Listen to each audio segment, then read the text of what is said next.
Scripture. And immediately Isaiah 55:11 appears. So shall my word be that goes forth out of my mouth. It shall not return unto me void, but shall accomplish that which I please. And it shall prosper in the thing whereto I sent it. Now, let me back up to Exodus 35:10. We're going to go back to Isaiah, but Exodus 35:10 says, every wise-hearted person, every individual that has skill with the word of Yahweh is supposed to come and make. Did you hear what I just said? The word make infers, it's the word asa. It's the same word that was used in the inception of creation. To make, fashion something.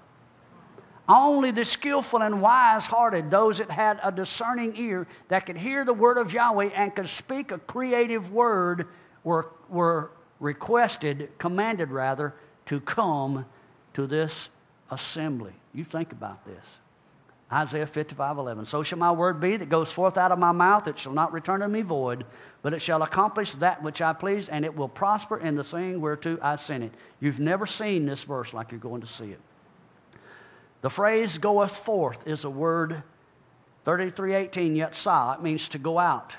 However, it's closely related to 33:35, Yatsar. That's the same word used for when Yahweh formed, Yatsar. He formed, squeezed into shape the body of Adam. Did you hear me? And so when his word goes out, it's forming out of his mouth. So shall be my word that goes forth, it's Yatsar. It's forming as it comes out of his mouth. Do you understand what was just said? As it's released out of his mouth, it's literally forming. It's like the conception's taking place and a fetus is taking shape. Time-lapse photography. When that word goes out of Yahweh's mouth, it's being formed. And this is the same thing that's being told to these wise-hearted individuals who were called to build and furnish the tabernacle. It shall not return unto me void. The word void, 73:87, rakam, means empty. Then it goes on to say, but shall accomplish, 62:13, asa, to make and create. It will not return to me empty, but it will make and it will create. That's the same phrase used when he said, all you wise-hearted ones, come and make.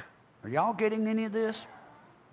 And then he says, it shall prosper. The word prosper, 67:43, salak, it means to break forth, to become mighty. From the root of 67:38, sel, which means a shadow, and it's related to Selim, Genesis chapter 1, when Yahweh created man in his image and his likeness. Selim, it means not only a shadow, or as in image and form, but it infers a symbol of protection that becomes a refuge, a sanctuary. Whereunto I sent, it shall prosper that which in the thing whereunto I sent. The word sent, again, is the word shalak. And if you notice, salak and shalak, that's a Hebrew word pun. They're very close, almost identical. You see the lamed ket in there if you look. Are you with me? The word shalak for sent means to send away, to send something forth, like the scapegoat sent away. The root of that word, 79:44, is the word sal, which means a sin, something that is grievous, a sin unto death, like when Uzzah touched the Ark of the Covenant, and it's the same picture of the scapegoat who bears the sin unto death and sent away. What is Yahweh saying in Isaiah 55:11 that pertains to Yahweh telling everybody in Exodus 35:10, every wise-hearted among you shall come and make all that Yahweh hath commanded? Well, here's the expanded definition. The word that goes forth out of my mouth formed the body of Adam. It shall not return unto me empty, but shall create that which I please, and it shall break forth, becoming my shadow, my image, a place of protection and refuge from what I sent away. What did he send away? He sent away the scapegoat of sin unto death. I believe it can be read two ways. I believe when it says the word that goes forth out of my mouth formed the body of Adam, and the pronoun it could refer to the word that will not return empty, but I believe it could also refer to the Adam that will not return empty, because it was the Adam, the tabernacle, the man that they were being commanded to rebuild. And it was the Adam, the tabernacle, the man, that we become the image and likeness of Yahweh, the place and protection of and refuge from sin unto death. Exodus 35:10, the wise-hearted. The word hearted here, Strong's number 3820, is the word lev. And of course, you know it means heart, but it can also mean mind, as in the seat of the motions. And I was reminded of Romans 12, where we're told that let our mind be renewed in order for this to happen.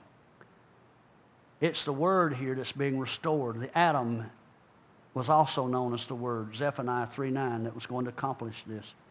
It is those who will create all that Yahweh has commanded in the last days that's being summoned to build this tabernacle.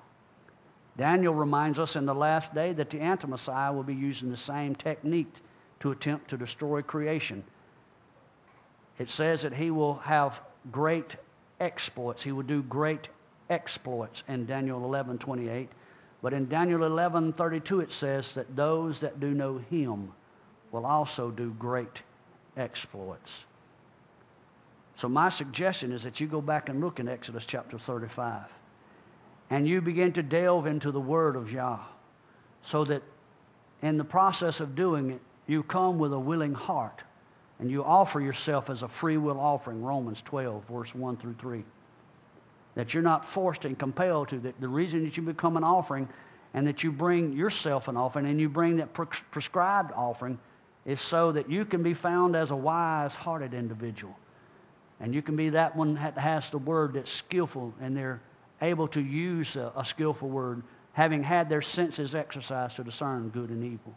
It's the individuals that have the ability to speak a creative word. Did you know that the rabbis believe that certain permutations of the name of Yahweh literally had the ability to create living entities? I believe it as well. I believe the word of Yahweh, based on what we've heard tonight, we are being summoned to the tabernacle. And hopefully you have a mouth that's matured and wise by experience in the word, and you're able to judge things properly. And you'll be one of those summoned to the tabernacle to speak into creation the things that Yahweh has commanded you to do. So hope you've enjoyed this teaching. Thank you for listening. Shalom Aleichem.